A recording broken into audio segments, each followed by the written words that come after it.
Just because The Matrix Resurrections didn't have groundbreaking visual effects, that doesn't mean that it didn't pull off something pretty fascinating. We have an interview with the visual effects supervisor from The Matrix Resurrections where he breaks down and explains how they created the Exomorph and the Analyst inspired bullet time slow motion sequence with Neo.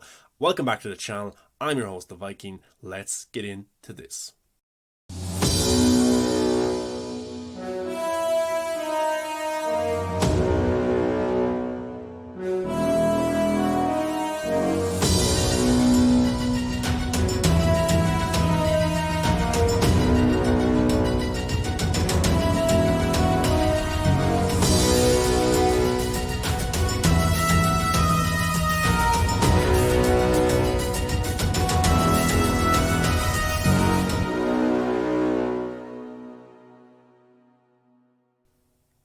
The Matrix Resurrections was usually criticised for its action when compared to the first three in the franchise. Yes, the action wasn't amazing. There wasn't awesome kung fu fights like Neo and Agent Smith from the original movies, but I thought the action was still pretty enjoyable in the film, especially the swarm sequence where Neo and Trinity are on the bike going through the city.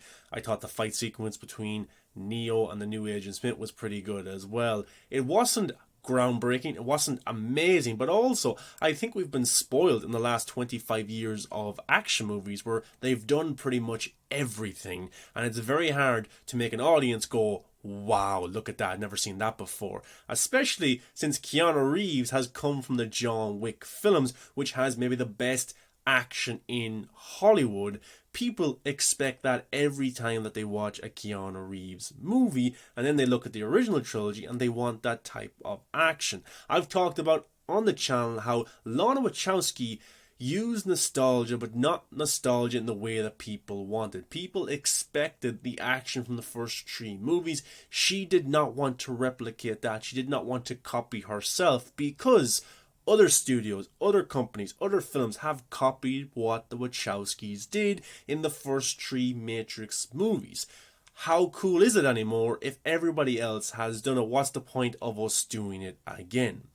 But we have an interview from the Hollywood Reporter with the VFX supervisor from The Matrix Resurrections, who had a lot of fear and apprehension when tackling this new Matrix movie. And this is very interesting, and it might change your mind as to how you feel about the action in the movie, because even though the action wasn't, oh my god, that's amazing, I thought the visual effects were stunning. I thought the use of light and real locations added something new to the Matrix that really showed that this was a new simulation.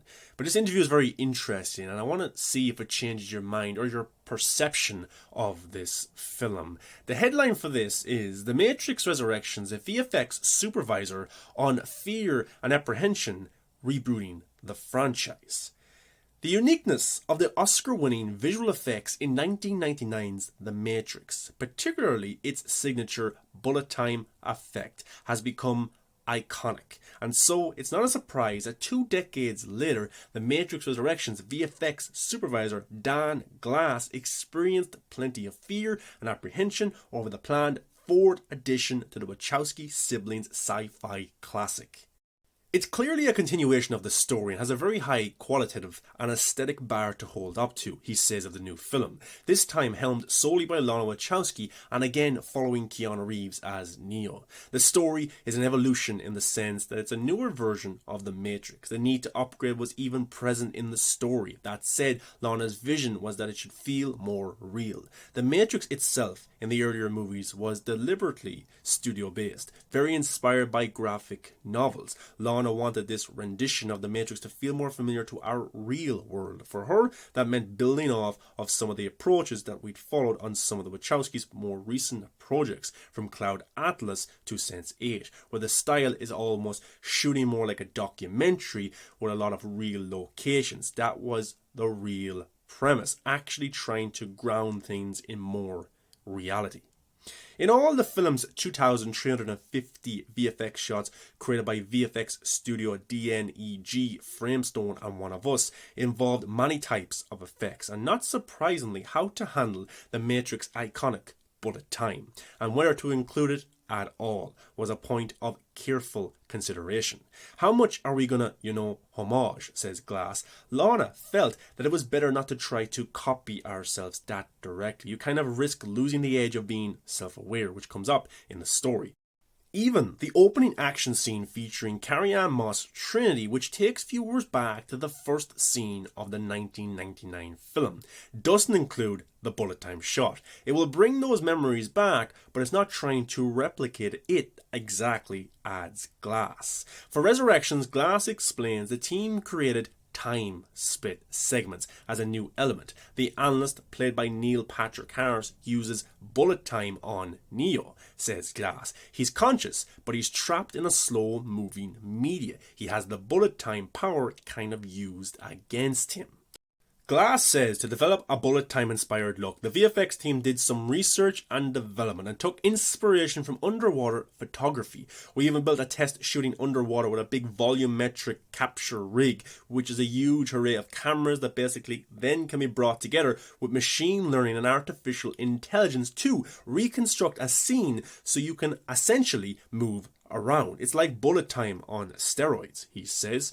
But he adds that it was used delicately and not for technology's sake. We used a lot of stereo rigs to capture two frame rates, typically 24 and 120 frames per second simultaneously. It's still quite tricky because when you have the footage in different frame rates, the cameras are moving differently. It's not as straightforward to the screen, but you can piece these elements together from different takes.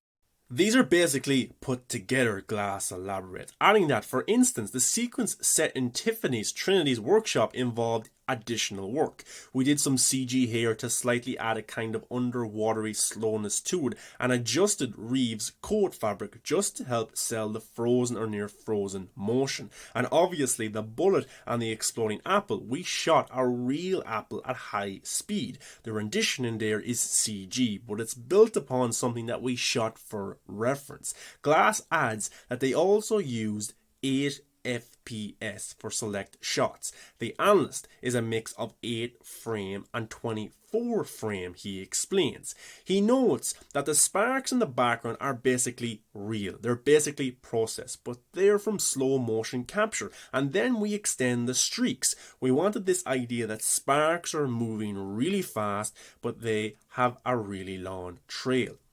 With VFX having evolved since 1999, the movie also includes more state-of-the-art CG character work. Take, for example, the Exomorph, as Glass calls the digital rendition of Yahya Abdul-Mateen II as Morpheus. In this installment, an involved program. It was quite tricky to get the right balance of this sort of fluidity and enough personality that you can feel the humanness in him, he says, explaining that the actor appeared on set to film some of the scenes wearing a performance capture suit and headcam for facial capture, so that we were capturing real time in context his movements and his facial expressions. It then drives a particular simulation that creates his look, but it was more important to try to build it off his performance. The work also involved the expected digital double moments. Bugs, Jessica Henwick, jumping off the roof is one big one in the opening scene.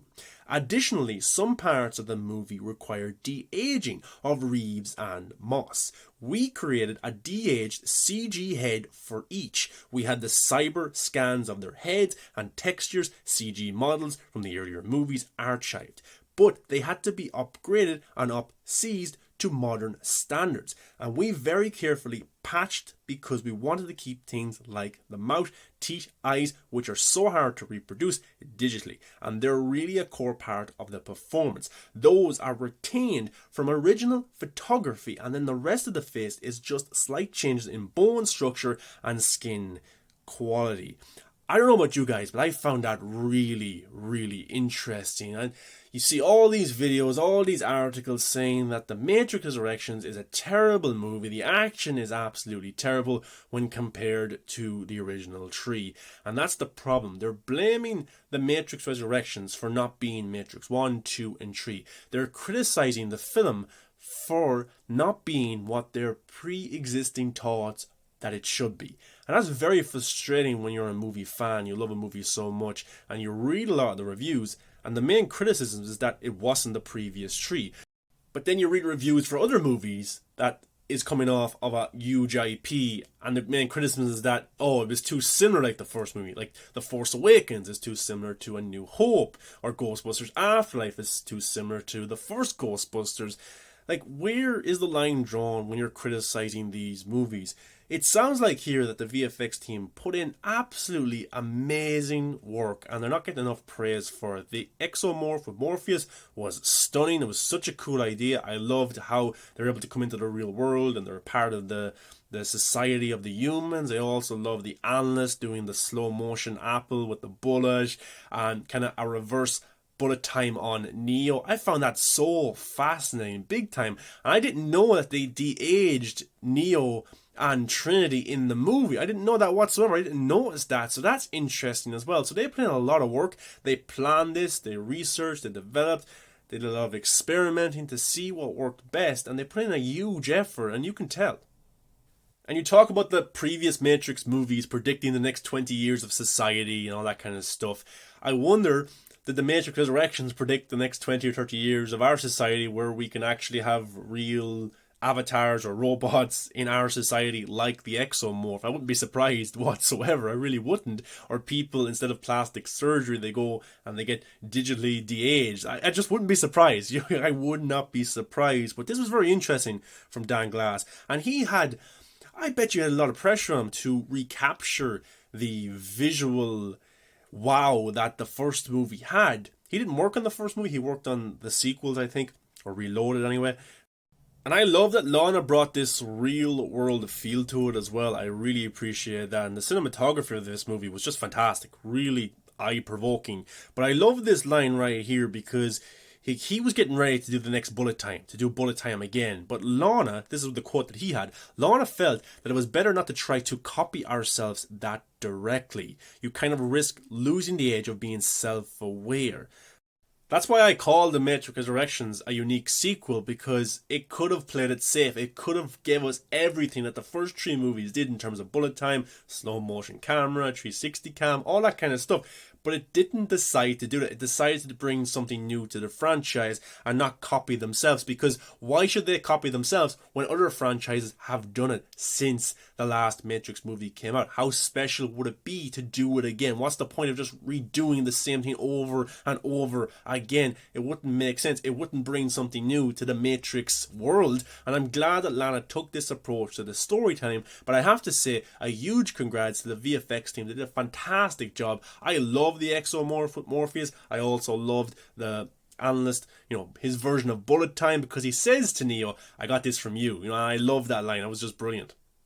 I also think that line was being self-aware and a nod or a dig at huge franchises that have stolen what the Matrix franchise did. That was my interpretation. Now, it might have been different for you. But guys, what's your thoughts on this article? Does your perception now change of what the Matrix Resurrections did, considering the huge amount of work that the VFX team put into doing this kind of new form of technology? The new kind of version of bullet time with the Analyst, the Exomorph, the de-aging of Keanu Reeves and Carrie-Anne Moss, which I did not notice whatsoever. That was flawless. Or are you still critical of the action in the movie? Do you think they should have played it safe, brought the action back from the first three movies, and then given it to us again? But I also think that because Neo was experimented on and he was drugged on for 60 years, he didn't have his full powers yet, and there also was no main villain like an Agent Smith like the original trilogy had, so he didn't have to use his full powers in the film. I do think if a Matrix 5 did happen, you now have Trinity and Neo, they're back, they're fully powerful again. So that means if they met someone physically, we would get those awesome action sequences again. But for this movie, they weren't needed. The Analyst was more of a chess villain, one step at a time. He was using more of his mind than his body or his physicality, which was something new for the Matrix as well. So that's what I liked about it. So I think if we got Matrix 5 or 6, we would have more badass kung fu type action. It's just this movie didn't require it whatsoever because Neo, he didn't have his powers. He was experimented on, he was drugged on, and he didn't have to use them. And when he tried to use it in the movie, when he tried to fly, he couldn't do it because he's been drugged for so long. just didn't have it anymore, which I found very, very interesting. But maybe, guys, you hated the Matrix Resurrections. Maybe you hated everything about it. You hated the new technology that was brought to it. And they should scrap the franchise, or at least get different directors and different stars in and start from scratch again. I am critical of the action as well. I would have liked to see more unbelievable action like the original 3, but when you dig deeper into the story and why it wasn't there, then I have a different perception and a different feel to it, big time. But then again, if Matrix 5 happens, guys, Neo is back, he has his full powers, and now so does Trinity, so they would have to use them in the next movie. But guys, thanks for watching this video. Make sure you give it a thumbs up, subscribe to the channel, let me know your thoughts about this article from the Hollywood Reporter. The link will be in the description if you want to go check it out and read it for yourself. Guys, thanks for checking out the video. New Matrix video coming tomorrow. I'll see you then.